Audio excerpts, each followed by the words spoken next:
Bom dia, pessoal. Sejam todos muito bem-vindos. Uma satisfação imensa recebê-los. Felipe, obrigado por aceitar o convite, estar conosco nesta manhã, emprestar a sua manhã para a gente, né? Eu não imaginava que falar sobre economia ia lotar uma sala, né? A gente não está falando de jogo do tigrinho aqui, né? Mas isso nos empolga, principalmente para nós que trabalhamos no mercado de capitais. E hoje vocês vão ver a pegada um pouco diferente que a gente vai trazer aqui. Quando eu pensei na formatação desse café da manhã, eu me lembrei muito, eu já atuo há 20 anos no mercado de capitais, né? Especificamente com gestão de recursos, gestão de fundos.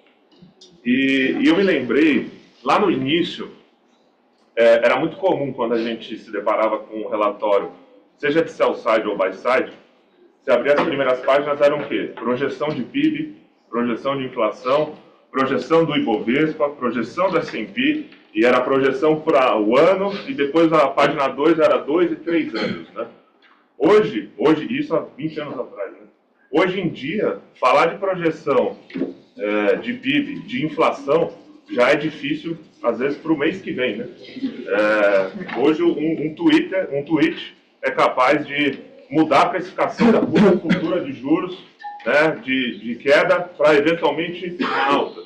E no Brasil ainda pior, né? Às vezes o Twitter nem existe mais, né? Então, o mercado é extremamente volátil. E eu pensei assim, quem pode trazer conteúdo super rico e atualizado, e que não seja para a gente falar de projeção de pontos, né? Óbvio, a gente vai ter um cenário que vai trabalhar de projeção, mas principalmente alguém que aloca recursos, né? Então, é uma satisfação imensa receber o Felipe.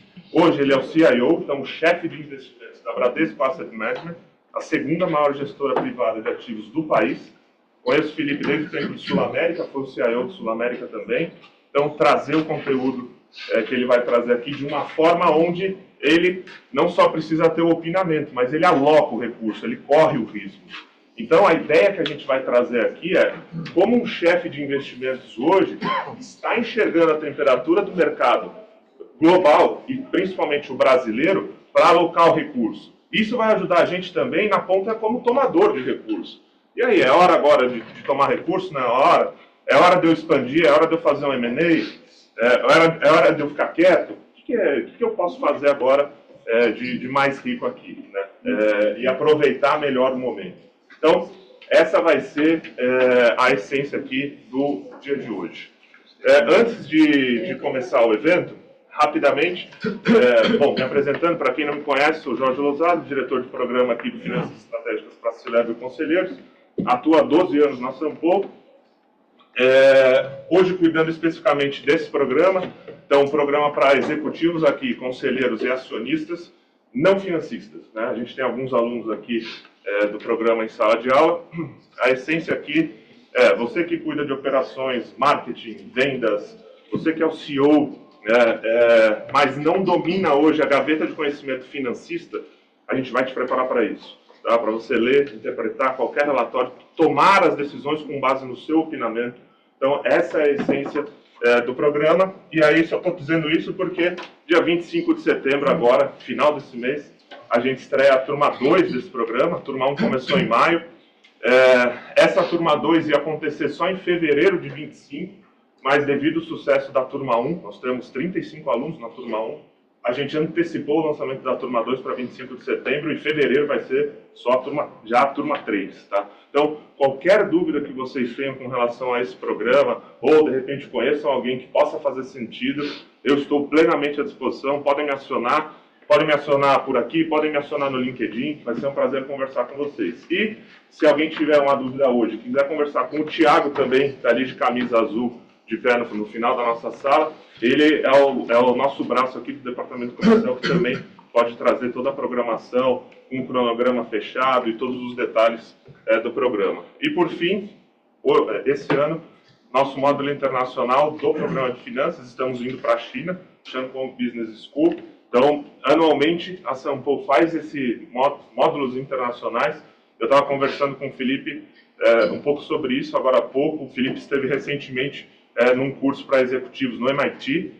O quão importante é essa atualização e essa vivência saindo um pouco do escritório, né, e vivendo outras culturas.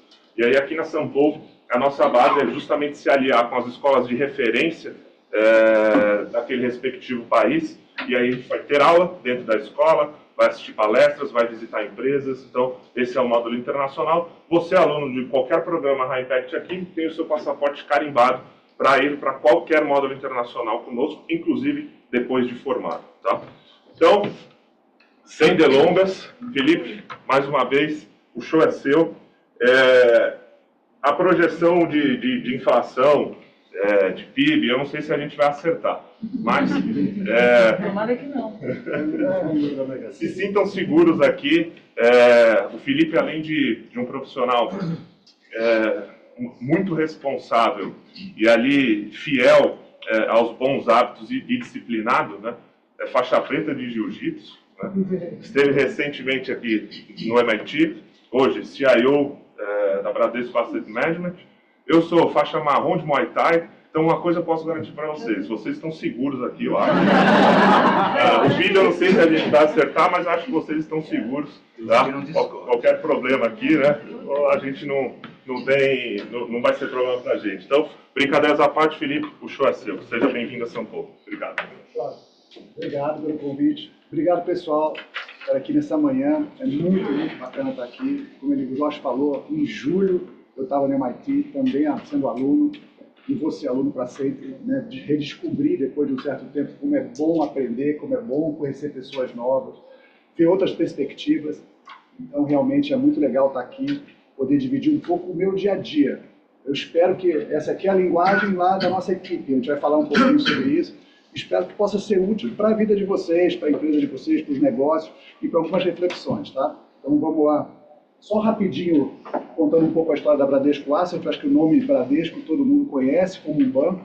A gente faz muita pesquisa e vê que a gestora de recursos do Bradesco não é tão reconhecida assim. As pessoas confundem. Então é importante saber que a gente é a segunda maior.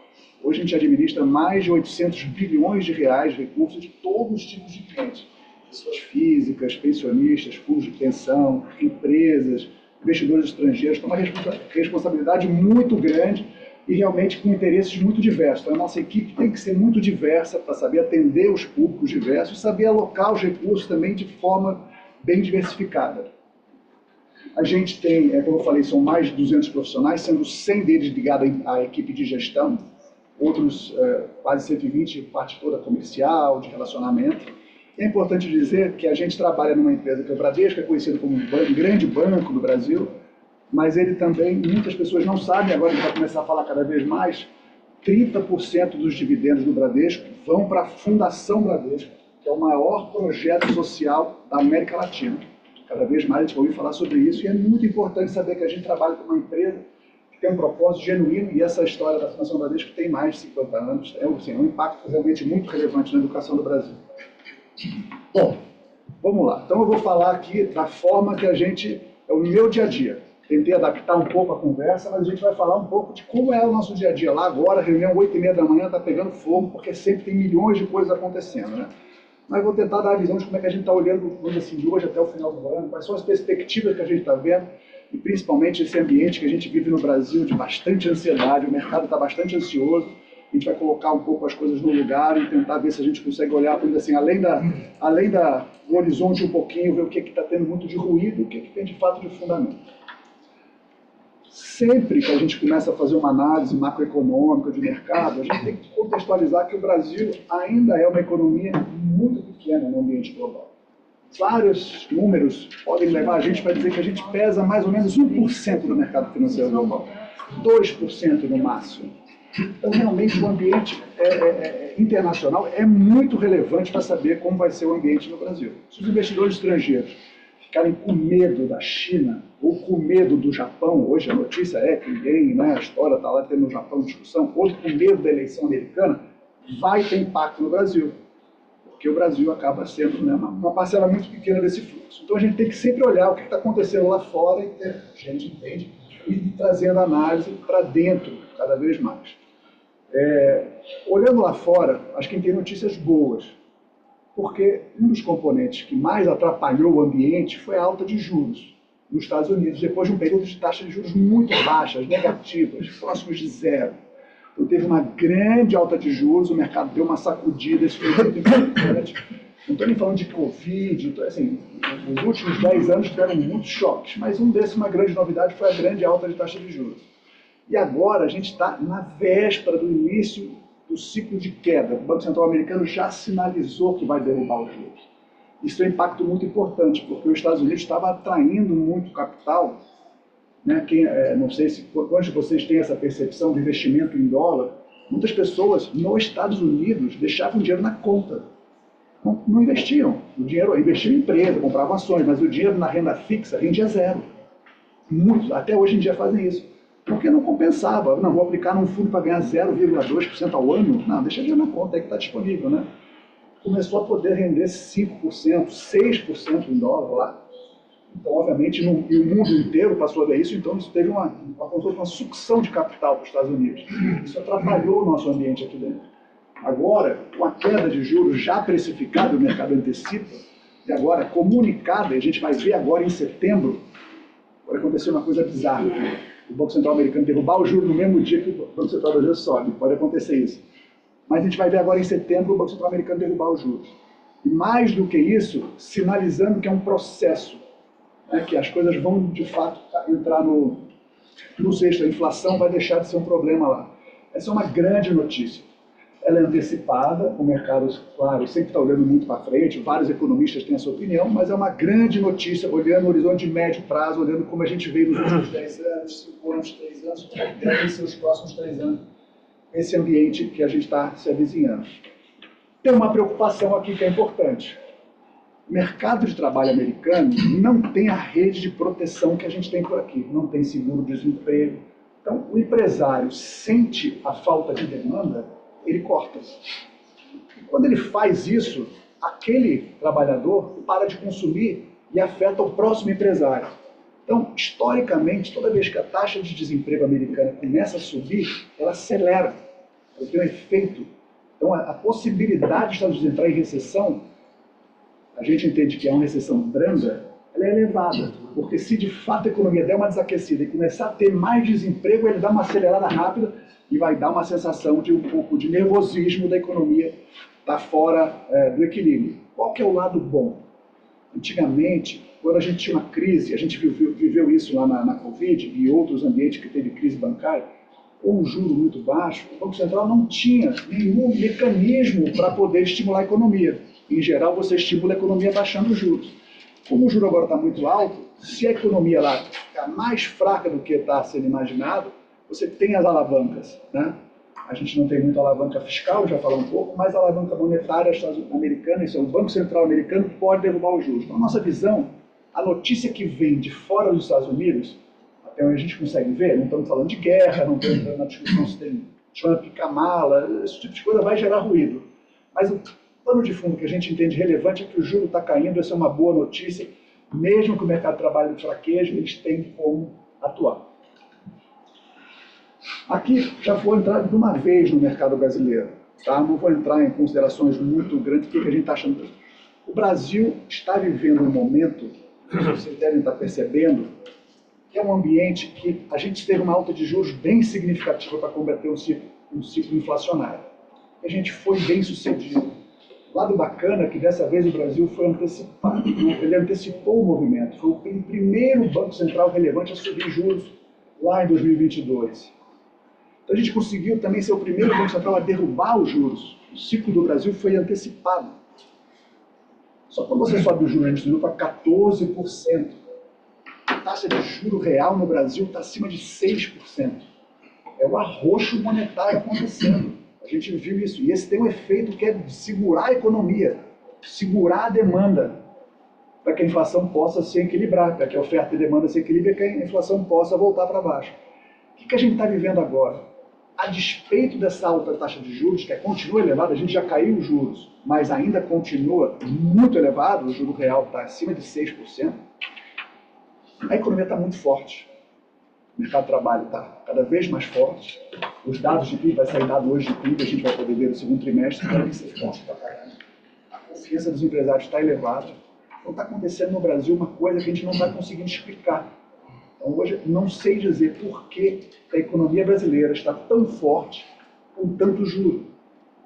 Então o mercado não fica sem explicação. O mercado cria narrativa. A narrativa isso é em função do gasto fiscal excessivo por parte do governo.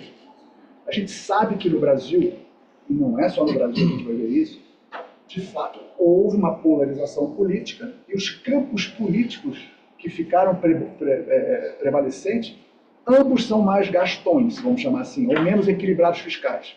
Vamos lá nos Estados Unidos. A Kamala quer expandir programas sociais, o Trump quer reduzir impostos. Nos dois, você tem impacto de pressão de demanda na economia. No caso do Brasil, o que se percebeu foi que o governo fez um grande programa de gastos, ampliando gastos, e tem diversos programas que a gente viu, e tentou combater isso através do aumento de impostos, aumentando a arrecadação. Na cabeça de vários, esse tipo de atitude não deveria ter um impacto tão grande se controlasse a relação entre o que se gasta e o que se arrecada. Mas a percepção da maioria é que os gastos são mais permanentes e crescentes, e as receitas, muitas delas são extraordinárias, não vão ocorrer de forma recorrente. Então o Brasil hoje está vivendo uma ansiedade fiscal, e os dados de atividade econômica, quando vem muito forte, fala assim, não, está muito forte, não tem como isso não ser impulso fiscal. E não vem de Brasília, não vem do governo, não vem de Brasília, tanto do Poder Executivo, dentro do Legislativo, nenhum sinal de que existe preocupação com o aumento de gastos. Pelo contrário, as medidas são todas essas, vocês ouviram agora o tal do Vale Gás fora do arcabouço fiscal, sempre tem alguma notícia de teoricamente, ajustar deficiências sociais que a gente tem através de maiores gastos, mas está dando esse efeito macroeconômico. Então, o que a gente está vivendo agora?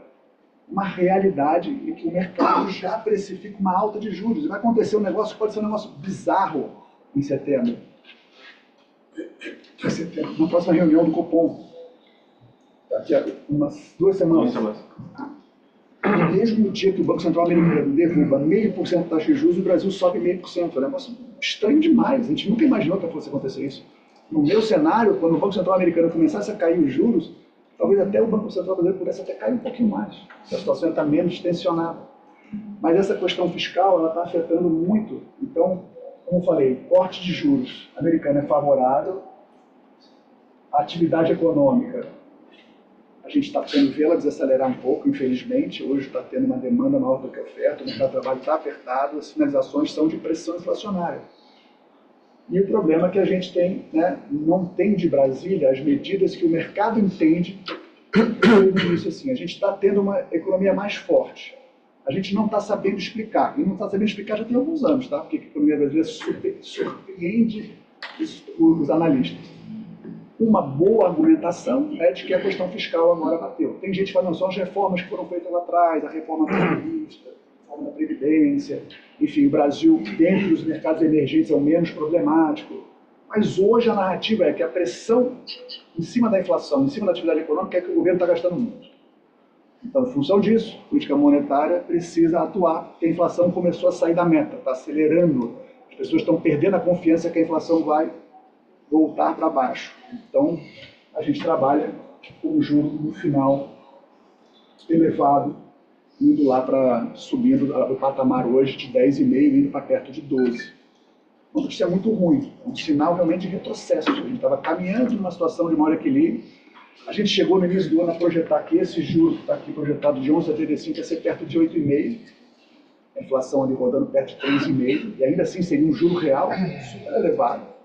E agora ele está discutindo assim, o próprio presidente, o novo presidente do Banco Central, que vai ser indicado, o Galípolo, que foi indicado pelo governo atual, está sendo muito claro, para quem entende ali a linguagem do Banco Central, a gente garantiu alta. É uma notícia um pouco ruim, deve atrapalhar a economia, é um equilíbrio pior, a gente ter uma atividade econômica muito forte pelo lado fiscal e uma economia acelerando, o pé do acelerador é o fiscal, de mais gasto, mais desequilíbrio, e o pé do freio para equilibrar o carro não derrapar na curva é o monetário, que onera todas as empresas, todas as pessoas, onera a economia do país. Então, acho que um problema é uma situação, vamos dizer assim, de ansiedade. Como eu falei, o mercado está vivendo um clima de ansiedade no Brasil hoje. qual que é o ponto aqui, né? A gente parou de discutir se vai ter alta de juros ou não.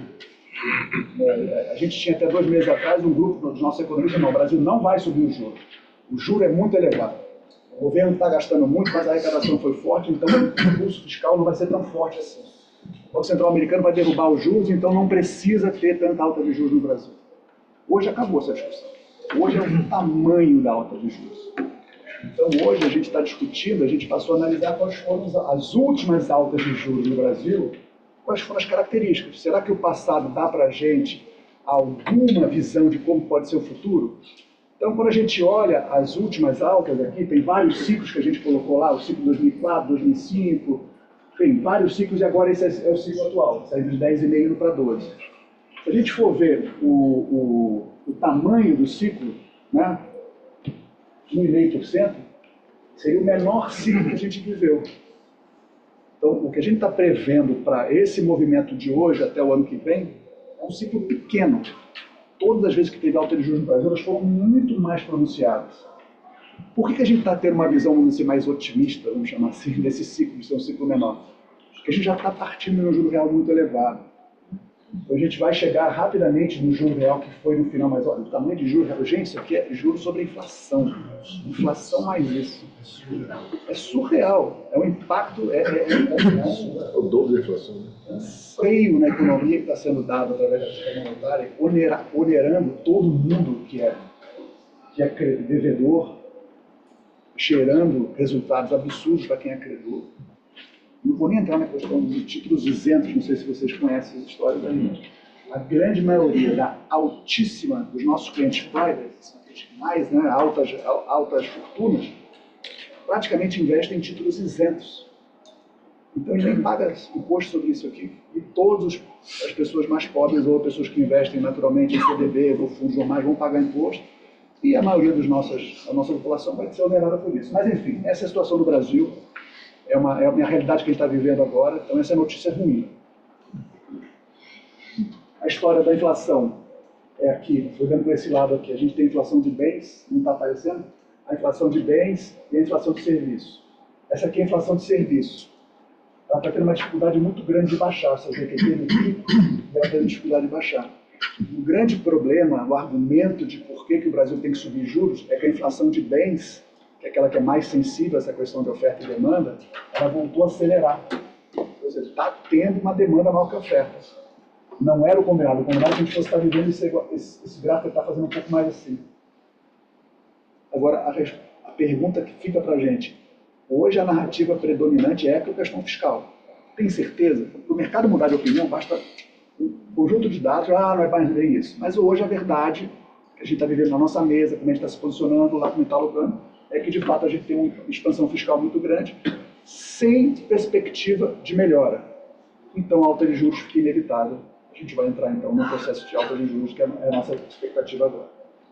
Esse aqui é um gráfico que eu vou tentar explicar, está cheio de curvinha, mas acho que é importante demais esse gráfico. Agora a gente viu que o Brasil está na pior, o juro elevado, vai segurar a economia, infelizmente, o dólar não está muito equilibrado, não está subindo muito. Então agora eu vou pedir para todo mundo se teletransportar para Marte, esquecer tudo que a gente ouviu, e ficar no Brasil agora. Eu quero o seguinte, me dá os dados dos últimos 10 anos do Brasil preto, dos emergentes vermelho e dos países desenvolvidos azul. Qual foi a média dessas variáveis macroeconômicas que não estão aparecendo aqui? Termo de morte. Me quebrou completamente. Vou fazer aqui. Não, mas então, o que eu quero dizer é o seguinte, eu lembro, esse aqui é o PIB, tá bom? Essa aqui é a média dos últimos 10 anos do PIB. Olha onde a gente está. A gente está muito acima da nossa média. Olha como a gente está muito mais equilibrado do que muito mais próximo dos emergentes. A nossa figura em relação aos países envolvidos emergentes, em termos de crescimento econômico, ela é boa. Não tem coisa melhor para uma economia que o crescimento econômico. É o que resolve as coisas. Mas ele não pode ser artificial nem temporário, aquele tal do voo de galinha. A gente não está parecendo que é voo de galinha, parece ter uma certa consistência aqui, e muito acima da média. Quando a gente vai ver os diversos dados, assim, aí agora eu vou me perder um pouco. Mas os diversos dados macroeconômicos, depois eu prometo que eu mando um slide com a clareza e o que eu queria dizer aqui. Todos os... Se você quiser. Vale a pena, tá? Porque esse é um ponto importante, porque é um contraponto, e esse é o nosso papel lá. O mercado cria uma narrativa, e a gente tem que estar sempre entendendo, essa narrativa faz sentido? Ou tem um contraponto racional que a gente possa fazer e, eventualmente, tentar antecipar um novo movimento? E porque a partir deste gráfico aqui, a gente poderia dizer que o Brasil está numa situação muito melhor do que já teve. Esse aqui é o desemprego no Brasil. A média de desemprego no Brasil, o desemprego atual. É muito importante o Brasil ter menor desemprego, a gente sabe disso, é uma situação social muito melhor, um problema grande que a gente tem, uma dívida social, uma situação social complexa. Essa aqui é o dado de inflação, a média de inflação muito mais alta. A gente vai subir juros, quem está com a inflação fora do padrão, mas olha, a gente está abaixo da média. Nossa, que é pretinho, estamos muito mais controlados. E agora, o que é importante aqui no... Esse aqui que eu acho que é bem importante. É a dívida. Esse é o grande temor do mercado hoje em dia. O Brasil está gastando mais do que arrecada, a dívida está acelerando sem sinais de controle. É esse gráfico aqui. Então, o Brasil, claro, piorou, ele está muito perto do seu histórico. Então, os emergentes pioraram mais do que o Brasil. O resultado pós-Covid foi de aumento de gasto das economias. O Brasil gastou mais, mas foi um ambiente global, com essa decisão que a sociedade tomou politicamente, apoiou candidatos que favoreciam esse aumento de gasto. E a mesma coisa aconteceu nos outros países. Então, o Brasil não é um disparate fiscal, uma situação fiscal ruim. Não é o que a gente gostaria, a gente queria a dívida caindo, a situação fiscal melhor e tal. Mas no concurso de feiura, o Brasil está mais bonito. Menos feio. Menos feio, tá bom. Menos feio. Então é muito importante essa visão mais de médio prazo de entender o seguinte, a nossa situação macroeconômica ela não é ruim, a nossa foto. A projeção do filme futuro que está levando a gente para essa ansiedade tão negativa. E se a gente tem queda de juros nos Estados Unidos, se a gente tem algum equilíbrio, alguma sensibilidade maior política de parar de criar ruído no ponto de vista de aumentar gastos, pode ser que essa fotografia caia no interesse dos investidores estrangeiros. E o Brasil é 1% do mercado, se o pessoal fala assim, eu vou botar 0,5% do meu patrimônio, o Brasil é uma bolsa só de 50%.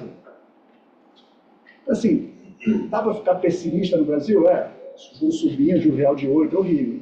E aí? E a parte otimista a gente não vai olhar?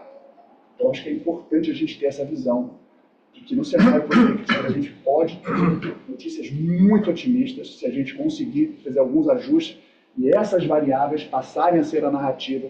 O Brasil está crescendo, é um país que tem um crescimento maior do que o esperado, o desemprego melhorou, a situação então da população está melhor, as nossas contas internacionais estão boas, a nossa dívida não é tão explosiva assim, todos os países estão passando por esse ciclo, a gente imagina que esse ciclo vai aliviar, isso é uma reação pós-Covid.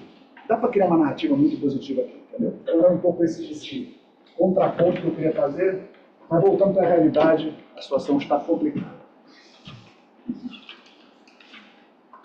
Então, como é que a gente, com base nesse cenário, eu não posso chegar para os meus clientes e falar assim, olha, eu vou fazer uma aposta otimista agora, e se der errado, pelo menos eu tenho que tentar acertar no curto prazo, né? Então a gente não tem essa liberdade de investimento de muito longo prazo, a gente deixa para os próprios investidores. Eu quero comprar fundos de ação, quero investir mais na empresa, uma visão particular. A gente tem que ser mais cuidadoso, né? Mais uma alocação um pouco mais tática. É isso que os nossos investidores demandam da gente de grande maneira. Então, agora, com base no que eu falei, que é a nossa análise macroeconômica global, local, uma visão mais estrutural do Brasil, como é que a gente tem se posicionado no mercado? O mercado de renda fixa é o mercado de juros, é o mercado da dívida, que o governo brasileiro emite dívida, caramba, para poder financiar esse déficit. Ele emite dívida de todo jeito. Ele emite dívida pós-fixada, a taxa Selic, e vai subir, essa dívida vai valorizar agora, se por acaso a gente subir a taxa de juros, quem tem dinheiro nesse tipo de ativo vai render mais. Vai voltar o tal do ridículo 1% ao mês que o brasileiro vai ter, a gente vai voltar para esse patamar. Ele emite dívida pré-fixada, que tem uma taxa de juros estabelecida no início, então se o juros sobe, esse valor não mexe, então o custo de oportunidade faz esse título valer menos. E ele emite títulos também ligado à inflação. Inflação mais uma taxa de juros, chamada de NTNBs. Parênteses aqui, quem não tem, do seu portfólio, uma alocação em NTNB relevante, deveria ter. É muito importante a gente ver como a inflação no Brasil foi um bom investimento, ainda mais com o juro real que a gente está tendo. Então a gente analisa esses títulos e vê como é que eles se comportaram e que tipo de rentabilidade eles estão dando. Então a gente olha, isso é o seguinte, até agora no ano, tudo que está em vermelhinho é que era melhor ter deixado o dinheiro aplicado no CDB do banco ou no fundo DI. Todos os títulos de renda fixa, perderam para esse CDI. A gente viveu essa ansiedade que eu comentei aqui. Quais são os dois únicos mercados que performaram positivamente? O mercado do S&P, quem não sabe da história da NVIDIA, inteligência artificial, começa a falar a palavra bolha, mas eu não sei, pode não ser bolha, mas assim, é um negócio incrível que está acontecendo lá. Então quem investiu no mercado americano está muito feliz. E agora é um mercado que nem todo mundo acompanhava, mas que pode ter um efeito muito interessante para muitos de vocês aqui, que é o mercado de crédito no Brasil. Esse é o outro mercado que está azulzinho, performando melhor. Essa é a nova coqueluche do mercado. Não sei se vocês sabem, nesse final de semana agora teve a XP Expert, o maior evento, a maior feira de investimentos do mundo. Só tinha um assunto lá que as pessoas estavam interessadas. Crédito de banco. Quando todo mundo se interessa, é bacana, mas tem consequências, eu vou mostrar. O que a gente acha? A renda fixa tem boas oportunidades, mas historicamente, quando os juros estão caindo, é melhor. Agora a gente vai para um período de alta de juros. Aí a gente fala assim, a gente acredita que seja o menor ciclo, vai subir de 10,5 para 12, por conta dos argumentos que eu já coloquei aqui. Mas historicamente, quando começa um ciclo de juros, a única certeza que você tem é que ele começou. Você precisa ver acabar para você saber onde parou. Você acha que o Galipo não vai ter coragem mesmo de subir o juros? Ele latiu demais. Se ele não morder agora, ele vai perder completamente. Eu, particularmente, acho que ele tinha que ter ficado mais calmo, tipo, nada assim, eu vou agir se precisar, mas ele teve chance de refazer a fala dele, e ele colocou de uma forma que virou inevitável a alta de juros na nossa visão. Agora passou a ser custoso demais, porque as pessoas não vão mais acreditar que ele vai ser capaz de fazer se precisar.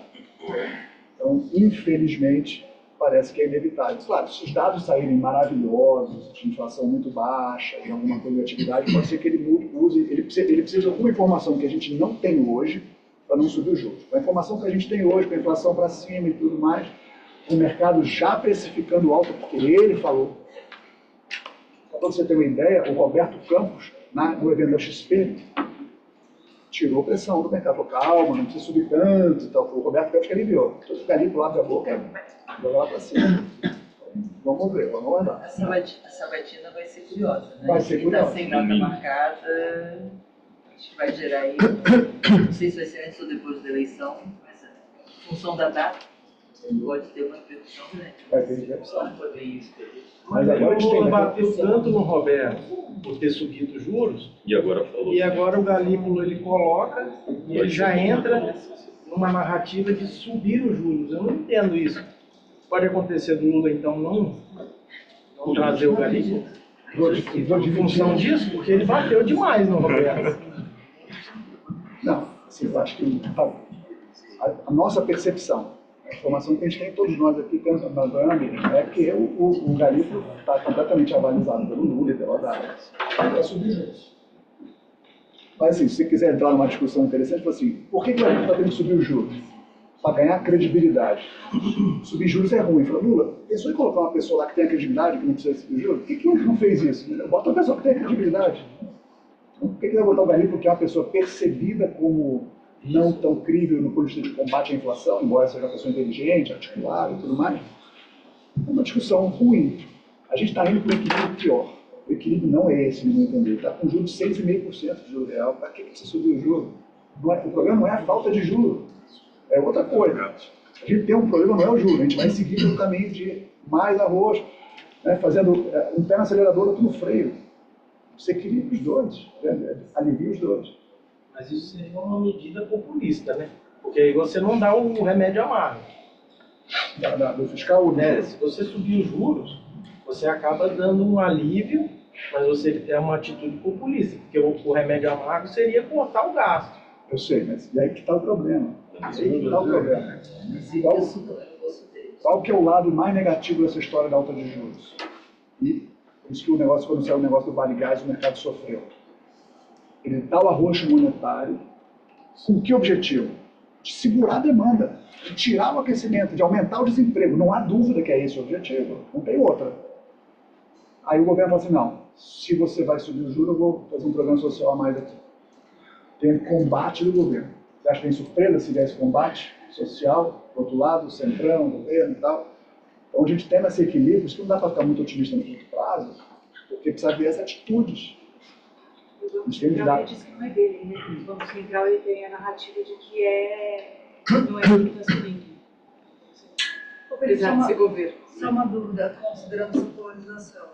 Tudo bem, vamos pensar que houvesse um outro nome, que vocês por dentro da economia sabem mais do que a gente, indicado. Você acha que ainda assim não passaria por todo esse desgaste, por ser esse governo a ser indicado, entendeu? Porque assim, o Galípolo pode ter prós e contras, mas que outro nome poderia ser viável e que as pessoas não bateriam tanto? Porque eu acho que é mais uma questão de especulação que necessariamente sobre ele que sim. É verdade, mas é importante saber que esse mau humor do dólar, o mau humor nos juros, foram uma sequência de desgastes a respeito do fiscal, desgastes a respeito da atuação na Petrobras, desgastes a respeito da meta de inflação. O governo, de alguma maneira, entregou as coisas certas, mas com muito ruído antes. O Roberto Campos é visto como uma pessoa que, um técnico, vamos assim, o mercado não entende que ele seja um cara, claro que ele é, acho que ele tem, claro, um viés político, mas as atitudes do Banco Central, que a gente tem modelos, a gente acompanha o que está sendo dito aqui no Brasil, teoria econômica e tal, não são atitudes muito díspares, assim, não tem aí um viés, uma conotação política. Se qualquer coisa, ele antecipou a alta de juros, antecipou a queda de juros. Não dá para fazer uma crítica que foi uma condução do Banco Central muito errada.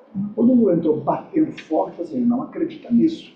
Então, é isso. Será que o Galípolo vai ter o apoio de fazer o combate à inflação? Aí a discussão é, olha o problema, como é que o mercado pode problematizar todas essas coisas. Ele sobe os juros, não, ele subiu os juros agora, aí 2026 poder derrubar. Vai ter sempre essa discussão. Infelizmente, o governo ele é mais favorável a políticas econômicas que não se mostraram bem-sucedidas em outros lugares. Ela tem uma sensação de dar um alívio temporário, tem um certo compromisso social, de fato, mas no médio prazo não é sustentável. E a gente pega os dois países que estão seguindo esse tipo de política e estão sofrendo muito, Brasil e México. Então, a gente esperava, a qualquer momento, e é possível, alguma hora, o governo fala, peraí, a situação não está tão boa, vou fazer o ajuste do mercado, vai ficar super... dar o voto de confiança para o governo Lula, o mercado daria. É só ter algumas mensagens no sentido de que a situação precisa de ajuste fiscal. Mas é difícil, gente. A gente vai estar vivendo aí, tendo que entender se vai ter o combate da política monetária com a fiscal, se não tiver, se vai ter até sobe os juros, ainda aperta um pouquinho mais o fiscal. A Simone Tebet falou um pouquinho disso ontem, isso também poderia ser por agora, finalmente o governo está atuando para segurar. E a verdade é essa, é segurar a economia. O que as pessoas querem hoje em dia para segurar aquela inflação que não está caindo é diminuir a demanda. Uma questão, primeiro, você vai abrir perguntas para o final? Não, fica à vontade, gente, aí bate-papo aqui, estamos aqui na... para mostrar. Só que eu fico com uma dúvida, eu acompanho o mercado automotivo já há tantos anos, e o mercado automotivo vive de venda de zero ou de usados da questão do crédito. E por que hoje? Para mim isso é um indicador tão comum, então eu sempre analisava quando eu escrevi alguma coisa nesse sentido. Por que isso agora, tá, essa commodity, vamos falar assim, essa visão específica na questão do crédito? Isso me pegou de surpresa. Dois pontos super importantes. Primeiro, outra variável macroeconômica que está fora do lugar é o crédito. Está crescendo. Como é que pode estar uma economia com juros desse tamanho e tal? Como é que está crescendo o crédito?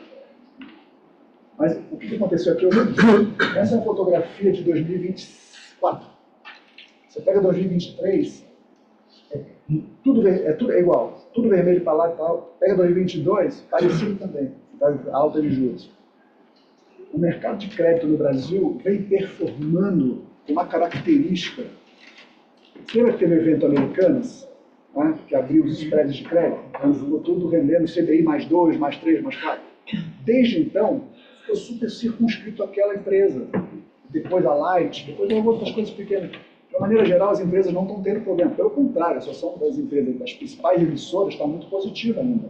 Porque a economia está crescendo, o desemprego está baixo, então, assim, a economia está indo bem.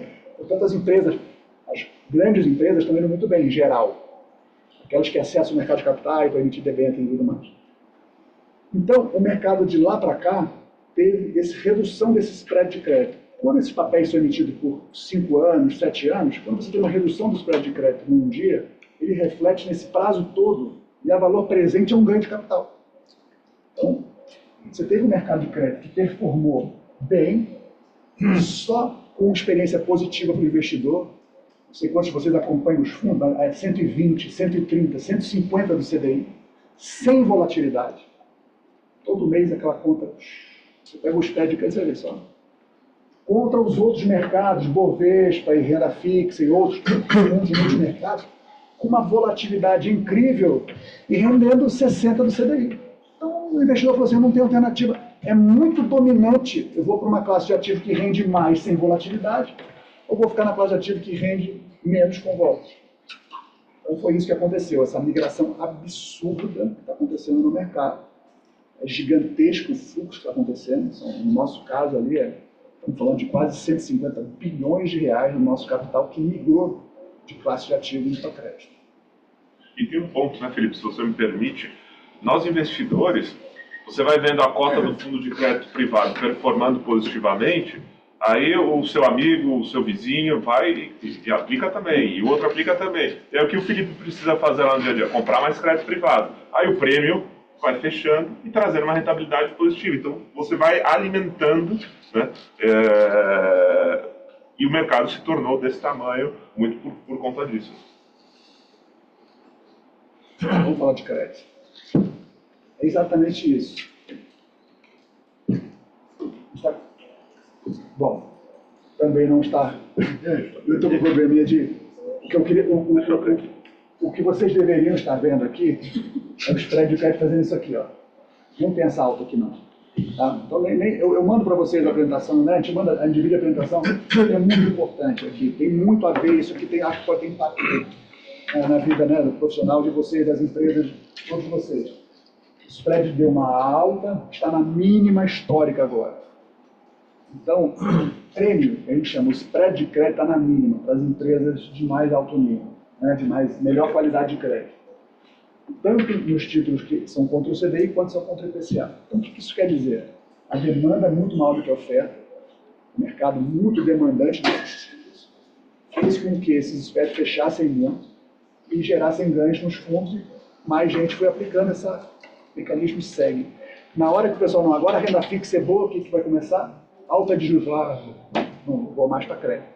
Então, se você vai hoje em dia num fundo de crédito, está recebendo bilhões de reais de captação, os grandes fundos, sendo que a expectativa de retorno é muito mais baixa que o spread abaixou. Então, esse é um desafio que a gente tem. É o momento dos emissores. As grandes empresas que podem emitir no mercado de capitais hoje estão lavando a alma, estão tomando dinheiro muito barato por um prazo muito longo. Estamos falando aí de 10 anos, tomando a CDI mais meio. É assim, virou o momento do emissor. Que emissor? Eu sempre qualificar. Essa demanda absurda é para empresas de altíssima rating. As grandes empresas, vamos chamar assim, com reputação, com histórico, em geral são empresas de capital aberto, ou que tem um departamento de relações com investidores bem estabelecido, boas relações e histórico no mercado de capitais. Mas é muito importante saber que isso está acontecendo. Na medida que isso acontece, e transborda, isso gera um transbordo. Porque a gente, como investidor, eu falo assim, eu não vou mais comprar um título que eu comprava CDI mais 2, a CDI mais meio. Eu vou ter que buscar alguma alternativa.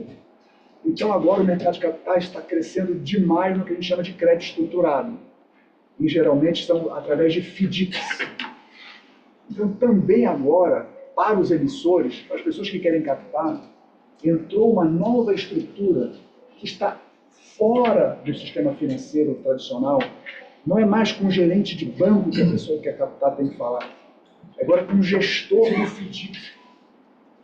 Esse é um processo que está acontecendo no Brasil e muito marcante. Então, também é uma transformação do mercado de capitais que afeta a gente como investidor e alocador, que a gente tem que criar novas capacitações para poder analisar um crédito que é menos, vamos dizer assim, menos óbvio, é um crédito mais pulverizado, tem que ter análise estatística, tem que ter modelos de inadimplência.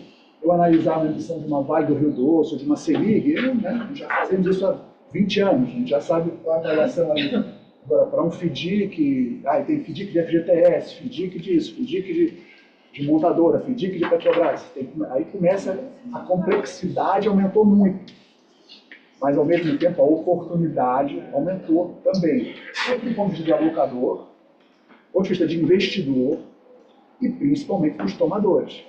Está conseguindo viabilizar operações que os bancos não quero, não posso, o meu custo de capital está muito elevado, a minha regulação não permite.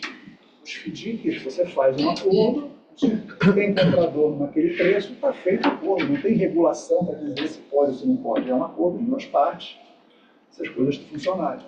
Então, o que a gente tem feito para não ficar totalmente exposto nesse crédito de alta qualidade com juros, com um prêmio muito baixo, a gente tem olhado para emissões no exterior. Quando o juro nos Estados Unidos subiu, a gente falou para 5%, também subiram os juros das empresas brasileiras que emitem lá fora. Você consegue comprar papéis hoje, dólar mais 6, dólar mais 7, de boas empresas, que é uma rentabilidade excepcional para o investidor em médio prazo. Tem a questão, obviamente, do convencional. O que a gente tem feito para proteger os nossos investidores, a gente tem comprado títulos bem curtinhos, de altíssimo nível e um pouco spread mesmo, porque se tiver uma reprecificação a gente não quer sofrer. O que eu falei aqui dos FDICs, essa é a grande coqueluche agora, que eu acho que vai crescer muito, até questões regulatórias, né, porque de fato as pessoas que conhecem a regulação bancária, os bancos quando fazem um empréstimo, eles estão sujeitos a regras de solvência, tem que manter o capital, né, para não ficar uma situação de insolvência, e regra de liquidez. Se tiver os depositantes, os CDBs precisarem do dinheiro de volta, vão ter o FDIC. Depois que emitiu, ficou com o investidor, se cair, caiu. Se quiser liquidez, procura alguém para comprar. O banco vai ver com isso, o emissor vai ver com isso. Então, está gerando, talvez, uma distorção no mercado de capitais, que alguma hora vai ter alguma regulação. Mas, enquanto isso, sendo bem objetivo, para os investidores que se conhecem, que têm capacidade de fazer uma boa análise, é uma grande oportunidade, e principalmente para aqueles que precisavam fazer captação de recursos. Também hoje tem uma quantidade de empresas que viabilizando esse tipo de investimento, de financiamento, que não era no passado. Você teria que praticamente morrer na mão de um banco ou de meia dúzia de casas. Hoje tem um sem número, né, sei lá, mais de 100 empresas estabelecidas com grande volume. É muito importante esse desenvolvimento. E também agora a gente está vendo incentivos para emissões de debêntures incentivadas, geralmente ligada à infraestrutura. A gente mesmo começou essa semana um roadshow de um fundo nosso de debênture incentivado, que já deu, assim, demanda, pelo amor de Deus, me dá um pedaço do fundo. Os investidores estão desesperados. Então, hoje em dia, os investidores no Brasil só têm interesse em falar de uma coisa: crédito. Todos eles querem aquele crédito que já foi muito bom, que ela tinha rendido um dia, e que rendia bem, e agora está vendo que esse negócio acabou, não tem mais muito suco ali, e agora o pessoal está indo para esses créditos mais estruturados. Então aqui é importante saber que abriu um novo mercado e a gente pode ter muito, vai se desenvolver muito no Brasil e no mundo, segue crescendo muito. Felipe, eu não entendi o slide anterior. Quando você fala que o spread baixou, você quer dizer se CDI mais, que era mais 2, mais 3, veio para CDI mais meio. É isso. Final da história. É isso. Aqui tá, nunca nem tinha CD, tá errado. Deixa eu ver a apresentação normal, você vai ver que ela é para baixo. Mas ainda existem empresas, vamos dizer, AAA, com spread relativamente alto hoje. Ainda existem, né?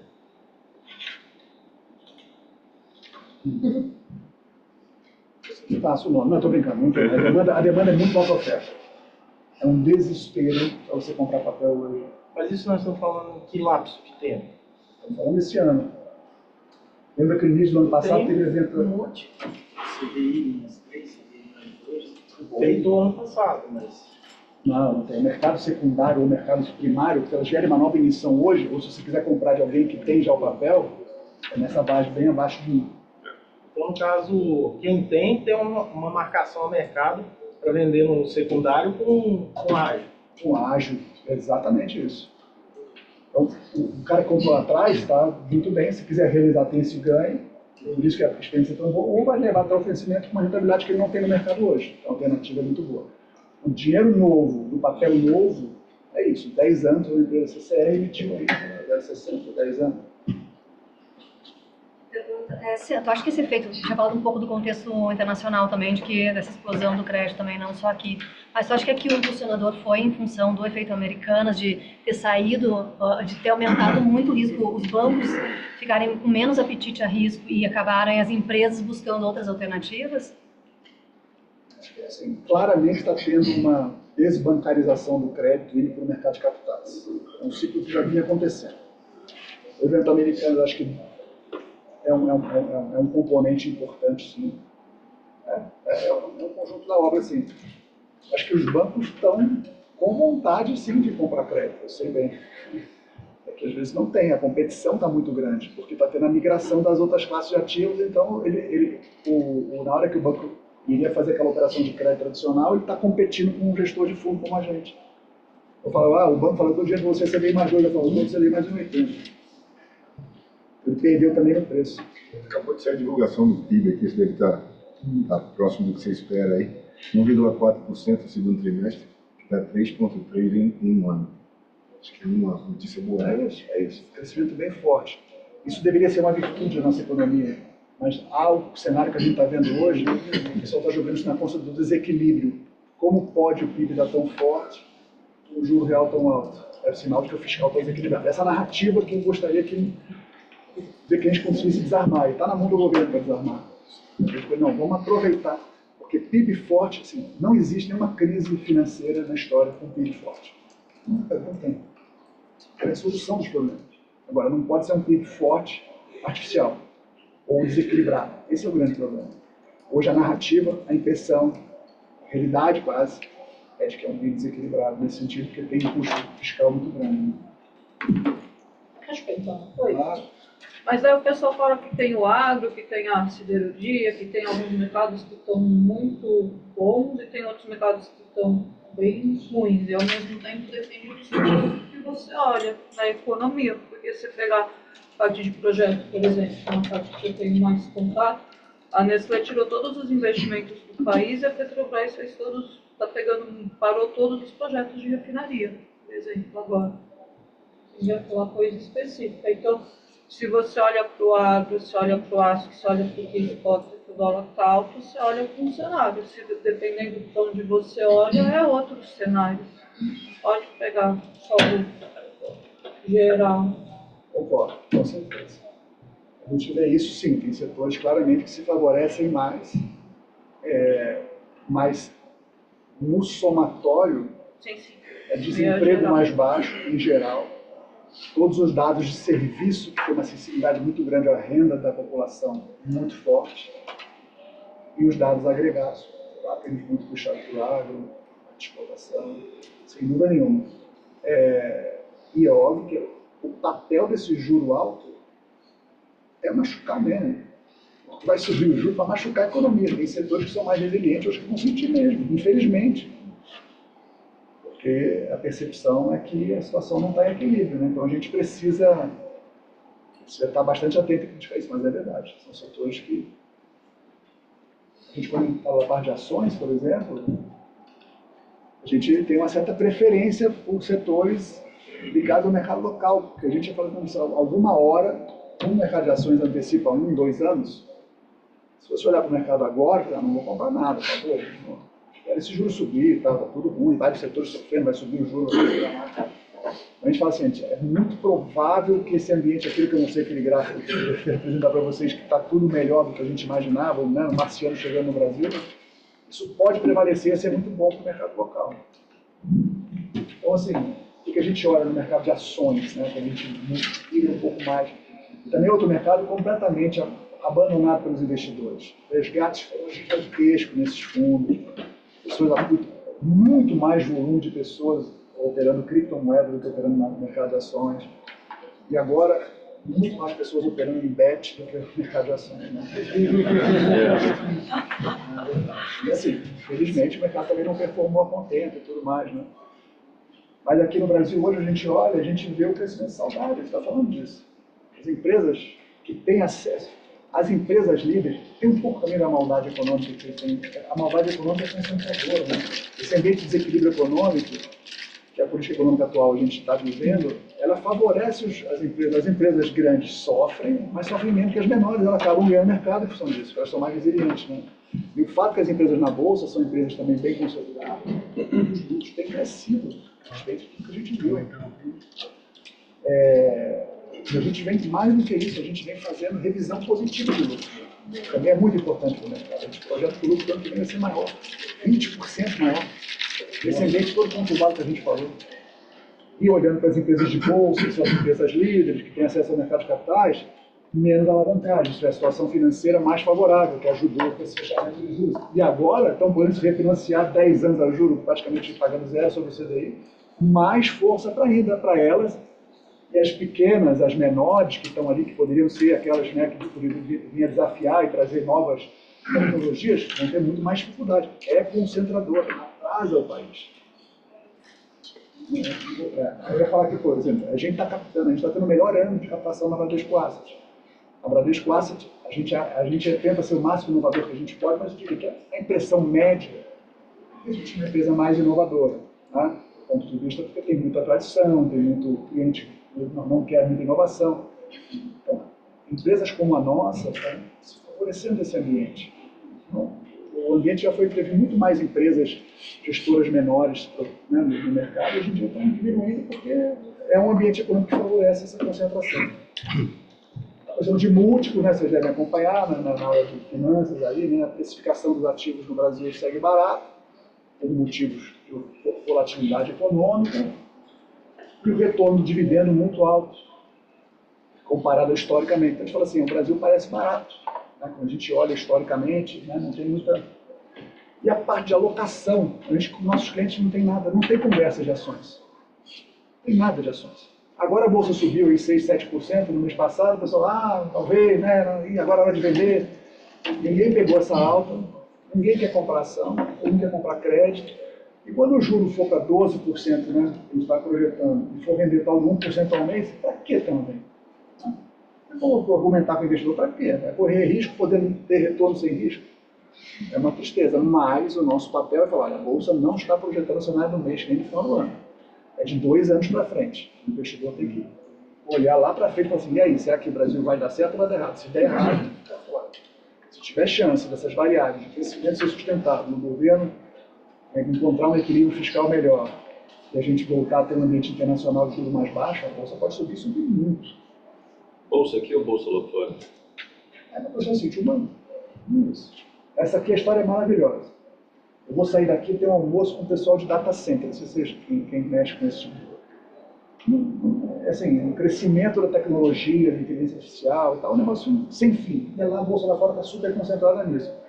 Eu não apostaria contra a Bolsa lá fora, porque eu estou vendo que esse negócio só vai crescer. Mas o preço disso é caríssimo. Aqui no Brasil é tudo mais tradicional. Vamos comprar Vale, vamos comprar Petrobras, vamos comprar Bradesco, vamos comprar Itaú. Né? O que mexe com a Bolsa são esses grandes papéis. Claro, tem os outros setores que são relevantes, mas a gente sabe que pega essas grandes empresas aí que a gente já conhece, elas continuam sendo as empresas relevantes. A história aqui não é de grande inovação, não é de grande... Não. Então, o varejo está apanhando muito. O varejo está apanhando muito, o juro vai subir. Então, a nossa recomendação é assim, participa da evolução do mundo, com medo, que está pagando caro, mas participa. A gente não sabe, eu acho muito arrogante alguém falar, isso acabou. Essa inteligência artificial é uma burra. O avanço tecnológico ninguém mais quer. Como o Jorge comentou, né, passei um mês e meio agora no MIT, é absurdo o que a gente vê de inovação. O tempo todo, as coisas estão mudando, que a gente às vezes não percebe. Então é evidente que a parte tecnológica tem muito mais exposição na Bolsa Americana. Então eu tenho, as pessoas deveriam ter. Com medo de que ela pode cair 20%, 30% porque está muito caro? Claro que pode. E no Brasil você não quer ter, o negócio está super barato, o crescimento está muito... O grande problema do Brasil, na verdade, é que o crescimento está maior do que as pessoas imaginavam. Vou tentar resumir isso. A gente argumenta que o fiscal é muito ruim. Isso pode ser outro motivo. mesmo com o dólar nesse patamar, ainda assim você recomenda essa produção? Ou aguarda um pouquinho para ver se isso...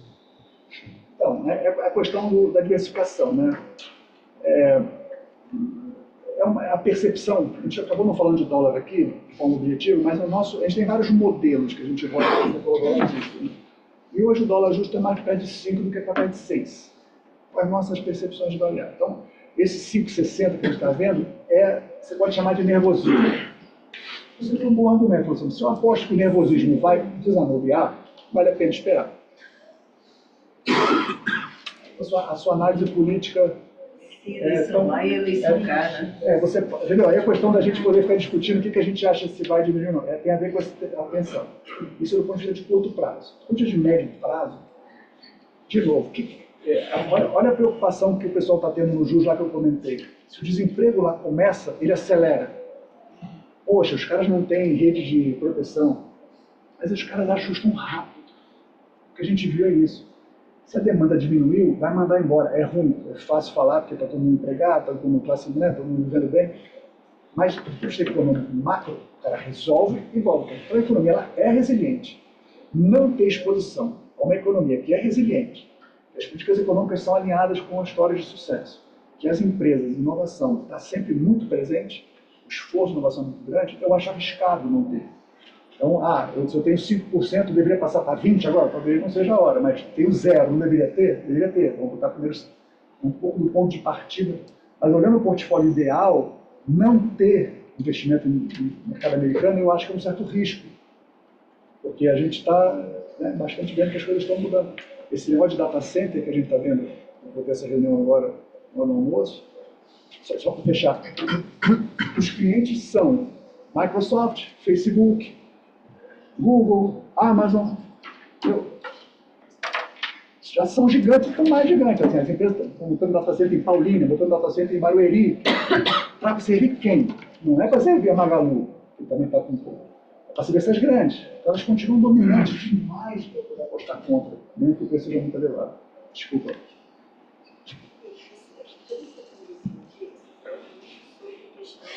Da narrativa que se ouve cada assunto, e que, olhando historicamente, hoje a gente teria condições de montar uma narrativa positiva.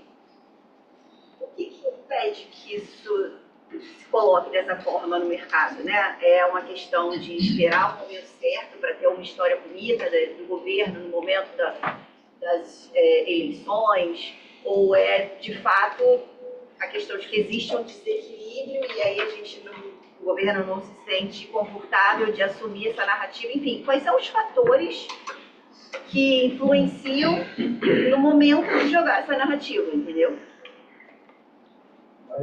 Vários milhões de dólares isso aí. O nosso dia a dia é importantíssimo, vou tentar responder. Só completando a pergunta dela e emendando, que é bem nessa linha, você falou que a narrativa que também a gente criou, e que é a mais inteligível, vamos dizer assim, é a da questão do desajuste fiscal, né? Para explicar essa inflação. Mas se não fosse isso, Felipe, qual seria a explicação para esse fato, dados e fatos? Primeiro, uma dose de humildade. É o fato de que a gente está nos últimos 4 anos errando o crescimento do PIB. Sabe o relatório Focus, que o pessoal fala, que é o que o Banco Central publica, que a gente, como economista, projeta lá? A gente vinha 4 anos errando, sempre projetando o PIB para baixo. Então, aconteceu alguma coisa na economia brasileira que está crescendo mais forte do que a gente imaginava ser possível. É o PIB potencial, a gente não investiu em educação, a gente não investiu em infraestrutura, o nosso volume financeiro investido dedicado a investimentos, efetivamente, aumenta a produtividade, a gente não vê esses dados, né? Então, a gente não consegue explicar. Então, a humildade de ser uma razão, sabe? Teve uma mudança estrutural na economia brasileira que aumentou o crescimento. Isso é bom, né? Então, é uma narrativa. O que faz o mercado poder mudar de narrativa hoje? Assim, o mercado é a média, né? Todo mundo quer, assim, e a gente fica bem frente aos nossos clientes se a gente sair da média. Se eu chegar na média, eu não estou ganhando valor, estou ali com todo mundo. Então, todo mundo quer mudar. Eu gostaria muito de poder criar essa narrativa, pegar esse gráfico aqui que eu mostrei, não conseguiram ver, mas acreditem em mim, que as coisas estão muito melhor, e falar, essa aqui é a verdade, vamos apostar positivamente no Brasil. Eu não consigo, porque eu preciso, eu particularmente, agora eu e a minha equipe, eu preciso de sinais do governo. Então, quando o Lula briga na Petrobras, não vai pagar dividendo, não sei o que, e paga, assim, de serviço. Gerou uma ansiedade à toa e acabou pagando. Se fala que o Banco Central é uma porcaria, que não sei o que, e depois, não, dali pode subir o juros. Por quê? Essa ansiedade. Por que você gerou uma ansiedade que é um governo que seria complacente com a inflação, que a inflação é bom? Então, assim, a gente precisa um pouco, mas isso talvez seja um viés meu, de politizar um pouco demais a política econômica. Então, diria que no meu viés tem que ver um pouco mais de Brasília. E não é só o governo federal, não. Tem também a parte do Congresso. Porque o governo federal tem que estar fazendo uma coisa, o nosso centrão abre as portas também. O pessoal sabe como é a realidade de Brasília. Eu tenho uma pergunta. Na verdade, assim, existe um desequilíbrio do PIB no mercado, Nós, como conselheiros, pequenas e médias empresas, a gente vê que a realidade é outra. As empresas estão segurando investimento, estão segurando contratação, existe, obviamente, um desemprego menor, mas o que a gente recomenda para o pequeno empresário, porque ele está mais preocupado com a tendência dele do que a tendência de mercado? Ou seja, em nível de investimento, ele fala assim, existe um otimismo ou não? Não existe um otimismo. Tem uma taxa de juros alta para caramba, que segura o investimento, ele toma mais crédito, não toma mais crédito. O que você recomendaria para a pequena empresa? Claramente o mercado está mais difícil, o ambiente que a gente prevê é um ambiente mais difícil para os pequenos e médios do que para os grandes. Esse é um grande problema. Os pequenos e médios pega até para a população. Tá? Esse é um problema também que eu tenho, uma convicção de visão macroeconômica. Eu sou economista. A política econômica que a gente está fazendo aqui, ela prejudica aos mais pobres. Talvez aos assistidos, que tinham zero, passando por alguma coisa é muito bom. Saber que tem 110 milhões de pessoas recebendo algum tipo de assistência positivo, mas infelizmente o efeito macroeconômico acaba machucando isso. Eu digo que o que a gente está vivendo hoje, o que a gente está prevendo, é um ambiente econômico mais concentrador. O juro vai subir, todo mundo aqui, não sei quantos de vocês têm fundos incentivados ou fundos isentos ou papéis isentos, vão se favorecer dessa alta, não vão pagar um centavo a mais, vão ganhar muito mais. Então, assim, é um ambiente de concentração. Então, eu diria que cuidado, o juro vai subir.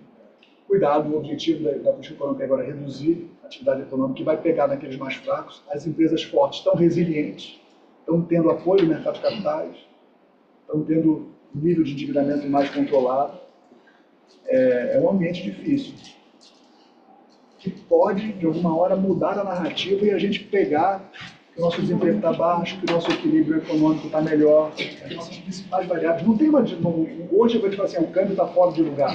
Está fora de lugar quem está alto demais. O dólar está alto demais. Poderia cair, não é que está controlado artificialmente, tem um desequilíbrio. Não tem desequilíbrio. O Brasil não tem um desequilíbrio, tem um desequilíbrio de expectativa. A nossa dívida subiu, vai continuar subindo, os investidores estão achando que as coisas vão continuar subindo. Então, assim, é tudo uma narrativa de que as coisas vão piorar a partir de agora, mas a fotografia é boa. Então, não é uma ilusão, entre aspas, que o cara, na hora que ele vê aquilo ali, o Brasil está meio na neblina. Uma ilusão é o seguinte, é um fato que a gente está bem. E é uma expectativa muito forte que a gente vai piorar. Exato. Acho que essa é a narrativa. Agora, para mudar a narrativa, está na nossa mão. Como sociedade e como política. Desculpa, só para organizar, posso? Eu já me perdi, então vou ser mais elegante, vou passar para os moços primeiro. Eu tenho não sei, pode até ser infundada, mas eu tenho uma preocupação da gente ter um PIB muito concentrado em agro, que está maravilhoso, está lindo, mas médio e longo prazo isso vai ser um problemaço, o que é bom hoje, quando a gente considerar toda uma situação até de meio ambiente mesmo, a coisa vai começar a piorar, vai ser mais difícil, e a gente não ter indústria sendo incentivada no Brasil. Isso é real ou eu estou aqui viajando na maioria dos... Não, você está correta. A gente está falando de concentração.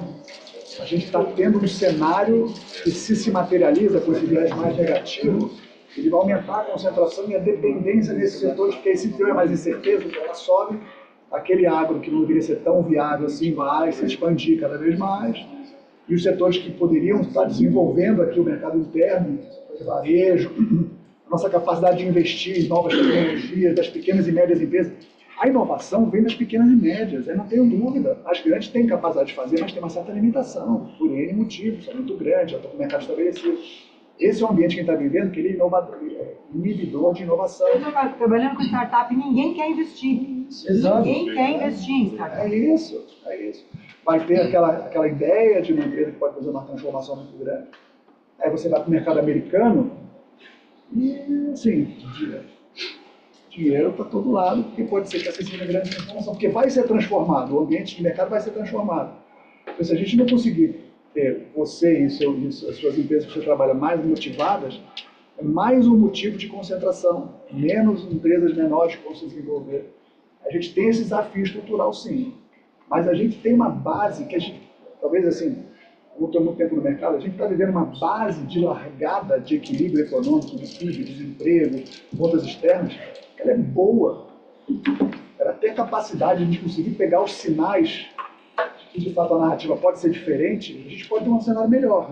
Assim, está muito fácil eu chegar aqui e falar estamos errados. Eu não quero perder a perspectiva de que a gente tem capacidade de ter um bom cenário. E a gente pode acontecer amanhã. É um discurso. O problema do Lula com o Banco Central não era o Roberto Campos ser político, visto como aliado do Bolsonaro, que era mesmo e tudo mais, ou do próprio Tarcísio, sei lá. Imagina só se vai lá, o Banco Central faz o que tem que fazer, e ao mesmo tempo o Ministério da Fazenda resolve também, consegue aprovar algumas coisas, e o Centrão fica preocupado com a situação. Pode acontecer, aí a coisa pode entrar numa dinâmica muito positiva. O Brasil está muito atrasado. Pergunta de engenheira para economista. Você fala, a gente viveu 4 anos e está fora da curva e a gente não consegue modelar isso, porque não tem alguma coisa que não está fechando, mas há 4 anos a gente teve um ponto de inflexão que foi a pandemia mundial.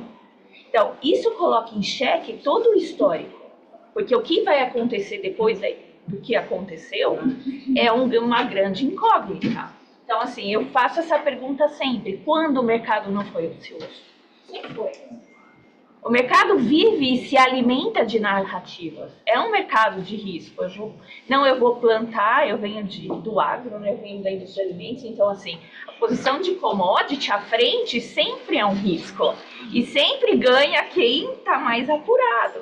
Então assim, qual é a novidade desse momento? Eu ainda vejo a pequena e média empresa no Brasil olhando.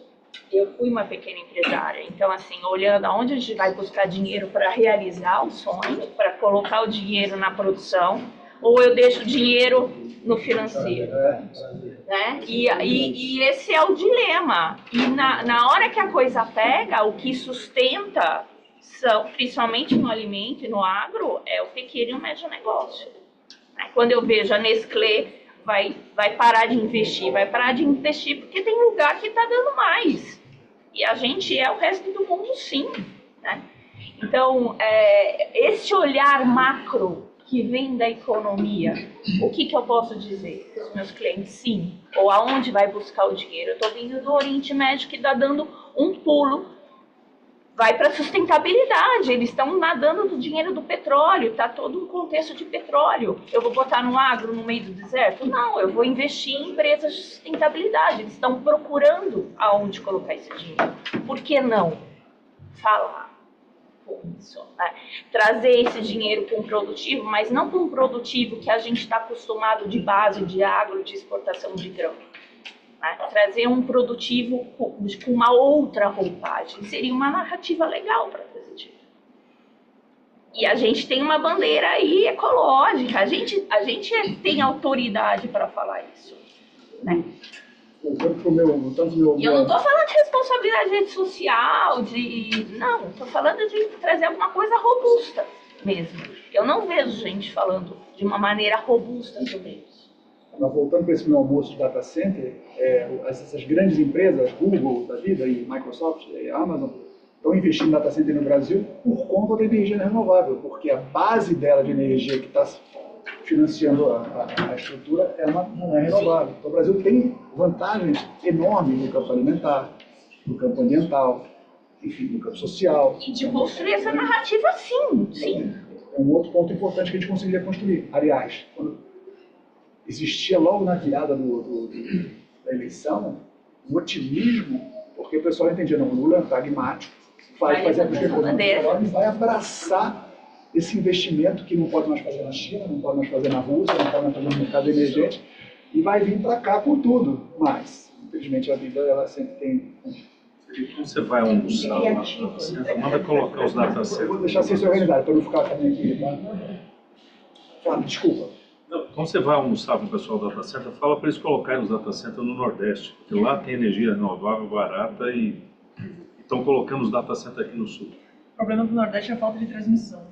Não, mas é lá, por isso que eu estou falando, a energia está lá. A energia não precisa trazer para o Sul. Dentro desse cenário, vamos dizer assim, político do Banco Central, estão saindo, convertendo, entrando uma pessoa que é ministra e tal, com esse discurso, obviamente, de aumentar juros, que é para ficar ativo, né, para mais suave, podendo, porque eu entendo que tudo isso que você mostrou para a gente de histórico não é segredo de Estado, né? Muita gente sabe que a gente está... Mas defini que eu trouxe aqui. Então, muita gente sabe isso, né? Então, imaginando que as pessoas saibam dessas informações, então faz essa jogada e rapidamente muda essa narrativa, e você acredita nisso? Muda essa narrativa e diz assim, ó, peraí, agora a gente tem um cara que a gente acredita, que pode aumentar juros se for necessário, mas a gente está muito bem estruturado e nós vamos fazer queda de juros, e fortalecer a economia. Você acredita que isso pode acontecer rapidamente? Olha, só para você ter uma ideia, quando começou essa história do Galípolo falar de alta de juros, a curva, claro, precificou alta agora no curto prazo, mas a parte longa abaixou. Então, se você olha até por que a Bolsa subiu em agosto 7%, tem a ver com o fato da curva longa ter baixado. Então, essa narrativa que você falou, ela é relevante. O que aconteceu mais recentemente? Saiu tal história do Vale Gás, assim, não, o governo não vai permitir a economia desaquecer, vai fazer questões fiscais ou parafiscais para poder a economia crescer, a parte longa subir. Tem que vir, isso é um jogo... Menos contraditório. Menos contraditório, entendeu? E assim, a impressão que eu tenho é que a gente tem uma base, a gente tem, que seria muito vantajoso politicamente, entendeu? E acho que o Brasil ficaria mais estável socialmente também, com esse setup de política que a gente tem hoje, só que se ele fosse mais racional do ponto de vista econômico. Se a visão da política econômica fosse mais racional, a palavra forte, racional do meu ponto de vista, né? Acho que teria um equilíbrio social melhor, porque é um equilíbrio político-social, acho que melhor para o Brasil do que aquela polarização muito agressiva que a gente viu no passado. Assim, acho que a gente já faca o queijo, a gente tem ainda faca o queijo. É uma questão de o pessoal entender, não radicalizar, não tentar pontuar, né, que a política econômica do passado é horrível, a minha que é boa, tentar usar um pouco o método científico, né, onde que foi boa, onde as coisas funcionaram, o que está acontecendo nos lugares que tem política econômica assim, esse aprendizado é uma coisa que incomoda a gente, mas volta ao ponto, se começar a ter uma narrativa diferente que custa zero, pode estar sendo articulada hoje lá, você vai ver um bull market, um rally, né, uma alta de mercado, uma melhoria do ambiente, assim, a gente está preparado para isso. Felipe, eu achei que você fosse falar o seguinte, no crédito, né, foi entrado dentro da parte de renda variável, mas no crédito, o que teria de consequência, vamos dizer, desse aumento do crédito, e você falou do FDIC, né, a regulação de falta. Você acha que isso vai continuar, isso tem sustentabilidade, ou isso é um risco que migrar tudo, né, praticamente? Os investidores estão olhando para o crédito privado como, né, só vou colocar aqui, porque o time que está ganhando não se mete. Isso tem sustentabilidade, isso tem consequência na sua visão, isso vai continuar, ou o que isso poderia dar de problema? Ele tem a visão histórica. Tudo que vai muito para um lado, volta. Então, é razoável imaginar. Não precisa ter muito dado para fazer isso. Historicamente, tudo que se exagerou, e hoje está exagerado. No curto prazo, as empresas emissoras de crédito estão com alavancagem controlada. No curto prazo, a taxa Selic vai subir, a experiência do investidor de crédito vai melhorar, porque ele vai render muito. No curto prazo, os outros mercados vão continuar oscilando, porque vai ter a Constituição de Brasília, vai subir o juro, mas vai ter contrabalanço na parte fiscal, não vai. No curto prazo, o crédito vai continuar prevalecendo, a despeito de ficar super concentrado, a despeito de ter os prédios amassados, o seu preço está muito alto. Mas a alternativa está muito ruim. Está sem alternativa o investidor do ponto de vista. Mas em questão de gestão de risco, qual seria o trabalho? E o que a gente tem feito? Como tem um negócio chamado duração, duration, o prazo de maturidade, os títulos que você consegue no mercado são muito longos. Então faz muita diferença subir um CDI mais meio para CDI mais 0,60, esses 10 pontinhos. Se ele sobe num título de 1, 2 anos, ele impacta 0,10 ou 0,20, ou se ele pega um título de 10 anos, ele impacta quase 1%. A matemática linear aí não é bem exatamente isso, mas dá para fazer uma ordem de grandeza. Então a gente está preocupado que falta uma reprecificação, porque tem um exagero. A gente está comprando papéis bem curtos, mais curtos possíveis, para fazer com que o portfólio não fique exposto a uma reprecificação muito grande. Mas tem limite. Não ficar muito pouco alocados em crédito. E você, como investidor, você tem um fundo nosso que não tem crédito. Se você botou no fundo de crédito, você tem que te dar crédito. Se você botou no fundo de ações, tem que te dar ações. Né? Então, a gente faz o máximo em termos de gestão de risco possível. Hoje, nossos fundos, a gente considera que está com o menor tipo de risco. A gente considera com a indústria, a gente compara com os outros concorrentes, a gente está menos arriscado. Que tem um risco para a gente empresarial.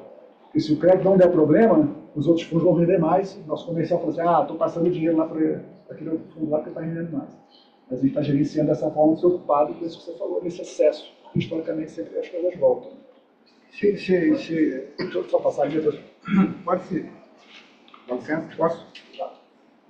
Pode-se resumir isso tudo dizendo que nós vivemos uma batalha de expectativas contaminada por questões ideológicas, certo? E aí entra o conceito que você disse, que tem os fundamentos bons, mas falta humildade para os dois lados, porque se vê claramente uma questão de expectativas, uma batalha de expectativas. Porque o setor financeiro, o setor do mercado é mais ligado a uma determinada área e o outro setor se diz ligado a outra área, mais social. Então, e aí eu concluo que falta esse conceito que você disse de humildade das partes convergirem no interesse do país. Por isso que aparentemente não decola, embora tenha os fundamentos para isso. Eu acho que é uma boa história. As pessoas têm convicções muito fortes sobre algumas coisas. Se você vai conversar com alguns economistas de mercado, ele tem clareza que é uma situação, o outro tem clareza que é outra, hoje a gente vê essa polaridade muito grande. Mas eu acho que a parte científica acho que faz falta, para todos os lados. Vamos ver onde foi implantado isso em economias similares, onde é que funcionou. Por que não fazer isso? O que a gente vê nessas escolas de negócios que vocês estão fazendo aqui, coisa que eu fiz agora, no mês passado, foi comparar casos similares. Tem 200 casos, 30 empresas fizeram uma coisa e deram um caminho. Todas elas, outras não fizeram. Cara, tem uma certa...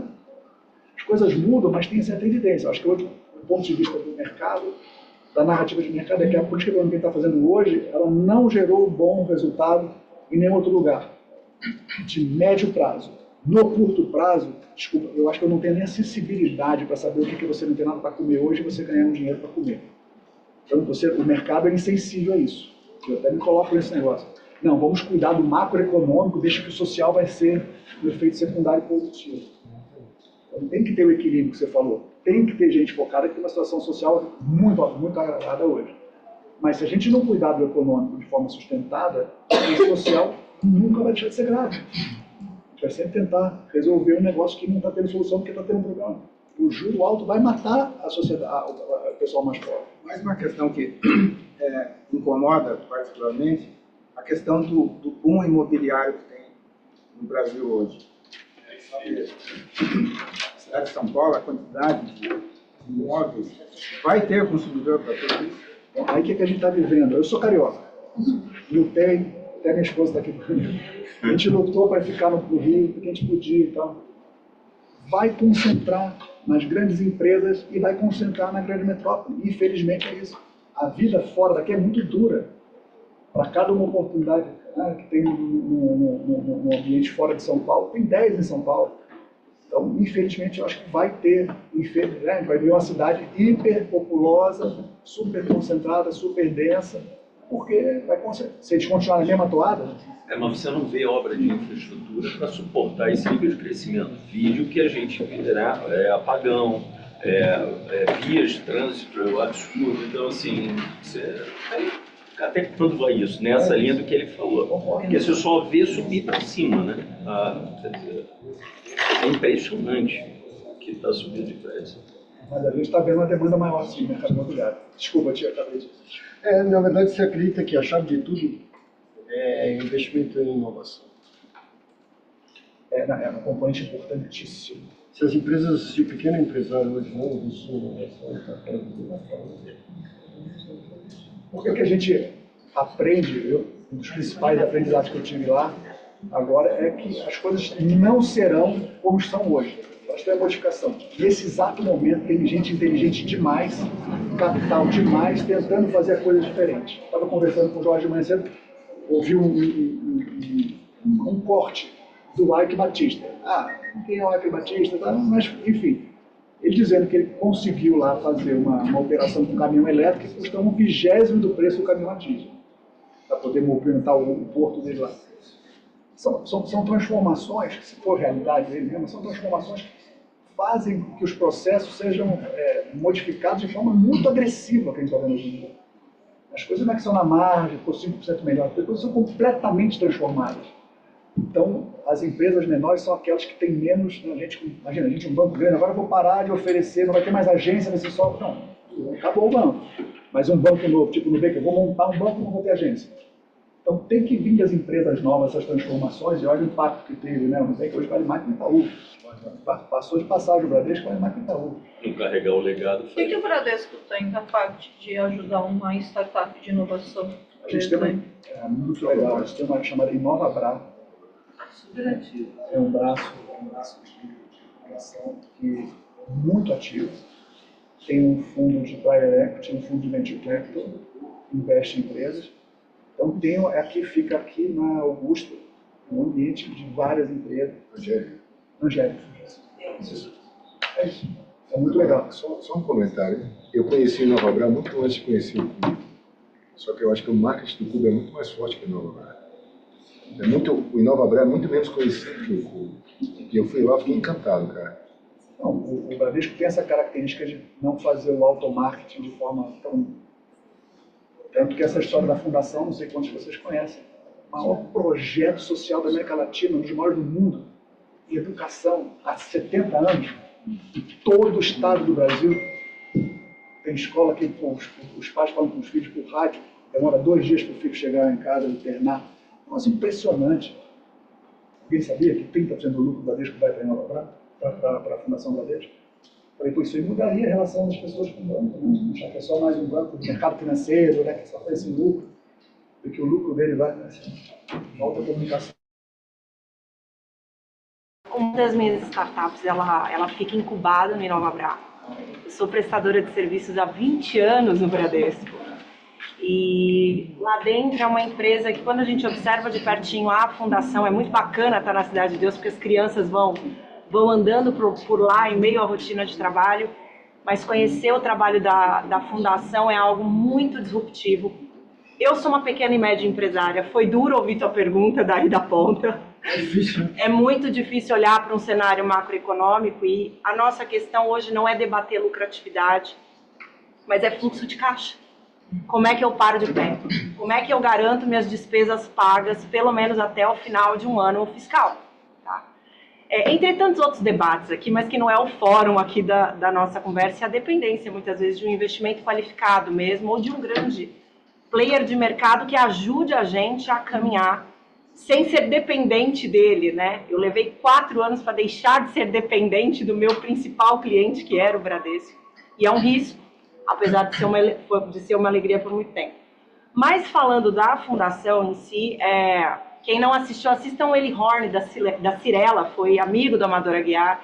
E ele que se inspira, né, no Amador Aguiar e nessa iniciativa, espera um dia ser grande para poder deixar um legado também, porque é só o capital que promove o desenvolvimento da sociedade, não tem jeito. Então, que as nossas empresas consigam chegar lá e deixar um legado desse, né? É uma baita empresa e tem um legado importante da perspectiva de impacto social também. Então, mas é duro ouvir, viu, que eu preciso de investimento ainda para me manter de pé há algum tempo e tá difícil, tá bem difícil, viu, Felipe? Tá difícil pra caramba. Sabe o que eu quis fazer? Eu quis trazer aquele gráfico. Ninguém quer me investir. Eu tô precisando ir eu quis trazer aquele gráfico do marciano, vamos chamar assim. Eu quero que a gente faça o possível para chegar na mão de todos vocês aí, depois a gente pode ter alguma dúvida. Ele é um pouquinho cheio de dados demais, de risco demais, mas possa ter, são dados do FMI, o mundo inteiro está vendo. Não foi produção nossa, não tem. A gente tem uma situação positiva, não falta muito, é uma questão de ação que gera realmente credibilidade na narrativa. E as pessoas falam assim, mas a gente tem uma situação que não vai ficar boa agora. Não, tudo bem, vários dos nossos mercados não são tomados o que vai acontecer em 2024, talvez nem em 2025. O Banco Central já não está nem mais olhando para a inflação de 2025 praticamente, já está olhando para 2026. Então a gente tem capacidade sim de poder virar um ambiente mais positivo. Eu quis deixar essa mensagem porque se fosse falar da conjuntura atual, na antevéspera do Banco Central brasileiro subir juros, no mesmo dia que o Banco Central americano cai, deixar a mensagem. Eu percebo assim, uma tônica importante aqui, a colega também trazendo. Existe uma dependência de movimentação de mercado em razão da narrativa. Falando um pouco da minha empresa, tem lucro, tem EBITDA legal, fatura, é operacional, e mesmo assim o acesso a investimento, em razão de uma narrativa, uma perspectiva que nem é de tão longo prazo, apesar de se olhar 2026, é mais do que realista, é pessimista, tá? Tem um puxar, assim, mas você olha e fala, mas meus números estão bons, olha isso aqui, se eu tiver capital, eu consigo crescer mais. Mas o mercado não está bom, porque, veja, tem umas hipóteses aqui, que os dados amparam bastante as interpretações, mas algumas hipóteses que quase a gente fala, gente, mas se a gente for olhar por essa perspectiva, a verdade é que a gente não toma risco de crescimento, a gente não vai para lugar nenhum. Né? E aí uma empresa como a minha, apesar de operacional, ter 70 empregados, ou seja, eu tenho famílias dependentes, né, então, de pequeno para médio, ela pode sim não crescer, agora com esse aumento de juro, retrai um pouco o crescimento, encurta, mas eu posso começar a ter problemas reais, de como sustentar a operação e deixar que 70 pessoas e seus dependentes não tenham mais acesso a uma comunidade produtiva, né? Então, a narrativa ela é fundamental nesse momento, né? Quem vai falar de forma positiva e tomar um risco junto de empresas como a minha, né? Que é uma empresa que está boa, ela só precisa de um pouquinho. Né? Eu queria aproveitar, emendar para o colega. O brasileiro está vendo com um cenário um pouco pessimista por tudo isso que está acontecendo, fiscal. Como é que o estrangeiro está vendo o Brasil? Eu acho que o Brasil... A gente tem uma semana no Brasil, acho que é a pessoa do ano, e aí é um momento que junta todos os brasileiros, vários empresários, vários investidores. Foi justamente uma semana que teve muita bagunça de Petrobras, de Banco Central, e agora a gente está vivendo um momento onde o investidor estrangeiro, aquele que, assim, investimento em infraestrutura, visão de longuíssimo prazo, sabe que o Brasil é um mercado que ele não vai poder ficar de fora. Pelas características que a gente tem, segurança energética, segurança alimentar, o tamanho do mercado brasileiro e tudo mais, né? A gente compara algumas economias que estão indo bem, né? Aqui na cidade de São Paulo. Acho que alguém comentou, não, a economia da Bolívia, o PIB da Bolívia é menor que o do Itaim. Né? Sei lá, brincadeira da parte. O Brasil tem características que empresários, né, investidores, colocadores de capital de longo prazo não conseguem ficar de fora. Só para essa empresa que eu vou discutir hoje tem participação de um fundo de pensão do Canadá gigante. Então, vai discutir data center no Brasil. Então, assim, investidor estrangeiro de longo prazo, joia. Investidor estrangeiro de curto prazo, que compra título da dívida, que vem comprar ação aqui, esse está um pouco ressabiado. Está olhando para o dólar, está olhando para o México. Assim, quer dizer, então, se um governo que toma políticas desse jeito, o mercado fica ruim, então vou esperar. Deixa eu ver o que ele vai fazer. O Brasil hoje, infelizmente, está tendo uma visão um pouco mais negativa. E já há algum tempo, o Brasil saiu um pouco do radar. quer falar sério sobre investimento, vamos falar da Ásia, né? Não é só China, né? Vamos falar da Malásia, vamos falar da Indonésia, vamos falar da Vietnã, né? As pessoas estão muito mais... Índia, opa! Realmente o que eu pude perceber recentemente é que o Brasil está ali no... Tá ali no seu 1%, se ficar muito... Qual que é o lado bom do 1% também que pode mudar a narrativa? Se mudar para 1,5%, a gente... O lado bom de ser pequeno também que é isso. Mas acho que hoje eu não estou vendo nenhum sinal de que esse 1% vai mudar, fora esses investidores mais estruturais. E dividendos no mercado de ações não é uma alternativa para as empresas? Então o mercado, você falou, a sua carteira é... E para dividendo, tem alguma coisa que você tem no portfólio? Para investidor? Os dois lados, né? Na verdade, para os dois lados. Como é que você vê? Eu acho assim, o investidor ele tem um benefício muito grande, porque, de novo, ele está comprando uma empresa, está olhando o futuro, né? Faz uma projeção de alguns anos, depois tentar dar perpetuidade, no que vai acontecer lá para frente. E às vezes a empresa no curto prazo não tem dados tão bons, ou o balanço às vezes não é fácil de entender. O dividendo para a gente tem uma característica muito grande, assim, a empresa só paga dividendo se ela gera lucro e tem caixa. Isso faz uma diferença, né? Você já fica, aqui já não tem muito ruído de que o balanço, que caiu a narrativa do administrador da empresa, que o cara conta muito bem a história, o cara é muito convincente, o dividendo é muito palpável, então a gente gosta muito por isso. No entanto, a empresa que está pagando muito dividendo tem uma característica intrínseca de pouco crescimento. Eu não vou fazer muito mais, não estou precisando desse caixa. Eu pago muito dividendo porque estou satisfeito, meu investidor está querendo caixa de volta, eu não estou reinvestindo. Então, 100% concentrado em dividendo, você vai ter essa característica de um bom fluxo, mas a sua perspectiva de crescimento, ou de mudança, ou de inovação vai ficar desbalanceada. Eu acho que é um componente importante, mas tem que levar em consideração que você tem que ter um pouco de crescimento também na carteira. E o investidor, o empresário, o dividendo é um pouco dessa visão. Se ele entende que o mercado dele está ficando um mercado muito maduro, o investimento dele não traz mais retorno sobre o capital relevante, ele fala, eu prefiro pagar o dividendo e vou diminuir na empresa, porque talvez, ou tem empresas, por exemplo, no setor de infraestrutura, linhas de transmissão, que é um projeto que vem lá e se coloca uma Taesa da vida, são empresas do setor de utilities, que são empresas que têm um projeto bem estabelecido, podem até crescer, mas está bem estabelecido ali, e de fato as pessoas que investiram nela estão atrás do fluxo de dividendo há muito tempo. Mas eu diria que é um setor importantíssimo que deveria estar na carteira de todo mundo, só o cuidado para não ficar uma carteira muito conservadora e eventualmente estar só focado em setores que estão... Felipe, deixa eu pegar o gancho aqui, se me permite, senão a gente vai fazer o Felipe perder a reunião com o pessoal do Data Center, se o Amazon cair do ar, aí pode sobrar para a gente.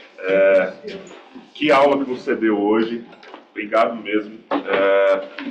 Uma linguagem muito fácil, muito tranquila.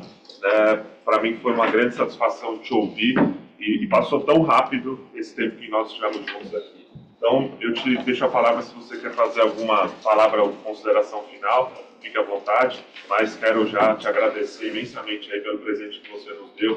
E a todos eu quero avisar que nós disponibilizaremos a apresentação, o PPT, para vocês. Eu sei o que aconteceu, acho que aqui abriu a apresentação com vínculo, e aí ele não buscou o vínculo, mas eu vou transformar isso em PDF, eu tenho ela com vínculo. A gente vai enviar o material completo para todos vocês, e vocês também terão acesso à gravação, qualquer momento que vocês queiram voltar aqui para esse nosso café da manhã, ele vai estar liberado para vocês. Obrigado pela participação de todos vocês. Felipe?